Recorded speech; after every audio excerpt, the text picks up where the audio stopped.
Assalamualaikum warahmatullahi wabarakatuh.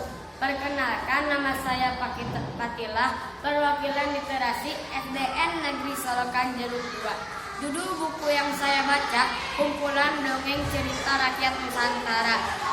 Jumlah halaman 144 halaman, penerbit Sekilar Book, penulis tim penulis. Kisah di pesisir Laut Kidul, Pulau Jawa. Hiduplah seorang pengembara bernama Raden Budog. Ia adalah pemuda yang tampan dan gagah. Pengembaraannya ia selalu ditemani kuda dan anjing kesayangannya. Pada suatu siang, Raden Budog bermimpi bertemu gadis yang cantik. Sayangnya, di tengah bermimpi, ia terbangun. Sejak bermimpi bertemu gadis tersebut, Raden Budog selalu gelisah dan akhirnya memutuskan untuk mencari gadis tersebut.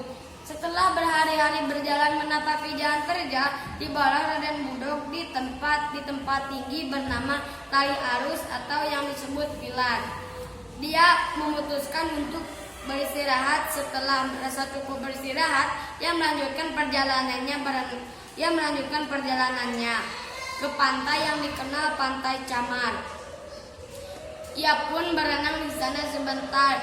Ia mau melanjutkan perjalanannya, tetapi kedua hewan kesayangannya itu tidak mau mengikutinya. Akhirnya Raden Budog yang kesal mengutuk kedua hewan tersebut menjadi batu karang. Akhirnya Raden Budog pergi sendirian. Setelah berhari-hari berjalan, Raden Budog tibalah di sebuah desa. Ia mendengar bunyi lesung. Menurut kepercayaan adat istiadat di sana, bermain lesung untuk menanam padi bisa membawa keberkahan. Namun permainan itu tidak dimainkan pada hari Jumat karena dianggap hari keramat. Di antara gadis-gadis yang memainkan lesung, ada seorang gadis yang ada dalam mimpinya yang bernama Sri.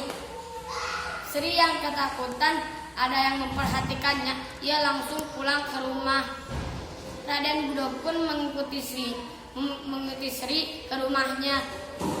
Raden Budog mengetuk pintu Sri, meminta izin kepada Ibu Sri untuk mengizinkannya menginap di sana. Ibu Sri yang kesal dengan sikap Raden Budog yang buruk akhirnya tidak membolehkan Raden Budog bermalam di sana. Pada suatu hari, Sri melihat Raden Budog yang tampan. Akhirnya Raden Budog berhasil memikat Sri dan menikah. Akhirnya Raden Budog ingin belajar memainkan lesung. Namun Raden Budog tidak mengingat perkataan kepala desa dan Ibu Sri, jangan bermain lesung di hari Jumat. Raden Budog mengabaikan perkataan tersebut dan bermain lesung sampai hari Jumat. Dia pun dikutuk menjadi lutung yang hitam dan ia pun pergi ke hutan dan tak pernah kembali. Pesan moral yang ada di dalam buku ini adalah hormatilah adat istiadat di mana kita ada. Assalamualaikum warahmatullahi wabarakatuh.